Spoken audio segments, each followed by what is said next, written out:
আসসালামু আলাইকুম এভরিওয়ান। দেখতে দেখতে চলে আসলো আবার কোরবানি ঈদ, খুব কাছেই, খুব নিকটেই। এই যে দেখেন, আমি ভুড়ি সাফ করতেছি।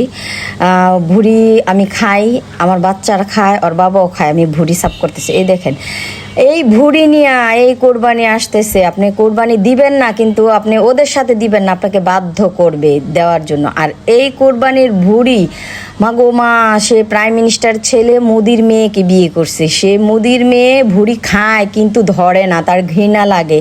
তার বউ মোদির বউর কাছে ভুড়ি পাঠায় দেয়। তার জামাই, মেয়ের জামাই আর কি, ওই যে প্রাইম মিনিস্টার ছেলে যে বলছি, সেই প্রাইম মিনিস্টার ছেলে। তো মোদির বউ নিবে, আর শ্বশুর বাড়ি এসে কাঁচা গোস, পাকা গোস, জাল দেওয়া গোস, তারপরে গরুর ঠ্যাং, ভুড়ি সব কিছু পাঠায় দেয়। সে কিন্তু কুরবানি দেয় না, মাত্র 2 বছর 3 বছর হবে দিতেছে। সে সেই তাপেই থাকুন যায় না বাড়িতে। মনে করেন, সে যদি আর সংসারের জন্য যদি কিছু করতো, তাহলে তো কোনো কথাই ছিল না। আর এই কোরবানির গোস নিয়েও সিন্ডিকেট, যে সবচাইতে বেশি টাকা দেয় তার এই কোনো খবর থাকে না। ওদের মন মতন ওরা বিলাবে, ওদের যত গরিব গর্বা আত্মীয় স্বজন ওরা যতটুক পারে রাখবে, মানে ইচ্ছা রকম ওরা যেমনি ইচ্ছা ওরাই করবে। আর যেনি টাকা দিল সে হইলো তাল গাছ হয়ে দাঁড়ায় থাকবে, সে কিছু করবে না। তার বউ কথা বলতে গেলে সে কথা বলবে কেন? মহিলা মানুষের কি এর কথা বুঝেন না? মহিলা মানুষ এই 2025 সালেও গণ্ড মূর্খরা কয় মহিলা মানুষের কি এর কথা।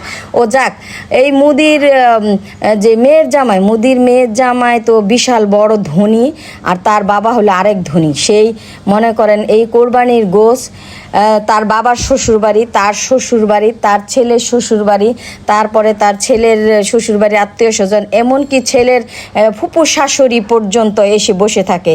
কত বড় লোক জায়গায় ছেলে বিয়ে করিয়েছে, বুঝেন না?